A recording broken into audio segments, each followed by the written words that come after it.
ஏமா குழம்பு ஊத்து சாவும் போது 6 அடி பழம், சாப்பிடும் போது 6 அடி பழம். இந்த பழத்துல ஊத்து. இந்தாடா.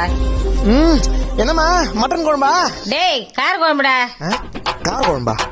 ஆமா நேத்துனே வச்ச சாம்பாரு. அதுக்கு முந்தின நாளே ரசம். நாளைக்கு என்ன வைக்க போற? உப்புமா.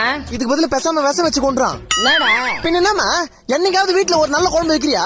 இல்ல நீ வைக்கிற குழம்பு தான் நல்லா இருக்குதா? டேய் மூடிட்டு சாப்பிடுற. சுட தண்ணி பிளஸ் ஆச்சி மிளகாத்தூள் இஸ் ஈக்குவல் டு கார குழம்பு. கருவேப்பிலை கடுகு பிளஸ் 1/2 ஸ்பூன் மஞ்சாத்தூள் இஸ் ஈக்குவல் டு சாம்பார். இதுதான் எங்க வீட்டோட குழம்பு ஃபார்முலா. டேய் என் சமையலுக்கு நடக்கற. அமைதியா இரு. எங்க அம்மா சமையல்ல புளின்னு ஊரெல்லாம் புளி வச்சுக்கிறேன். ஆனா நீ வைக்கிற குழம்புல என்னைக்காவது புளி கரைச்சி ஊத்திருப்பியா? என்னால அவள் தானே செய்ய முடியும். சரி விடு, புள்ள உயிருக்கு ஆபத்து வரணும் ஏத்துக்க மாட்டேன். நம்ம வீட்டுல நமக்கு ரொம்ப பிடிச்ச குழம்பு ஒரு நாள் கூட வைக்க மாட்டாங்கன்னா நாமளும் பட்னியா இருக்கணும்னு அவசியம் இல்ல. ஒரு நாள் நமக்கு பிடிச்ச மாதிரி நம்ம வீட்டுல ஒரு நல்ல குழம்பு வைக்கிற நிலைமை மாறும்.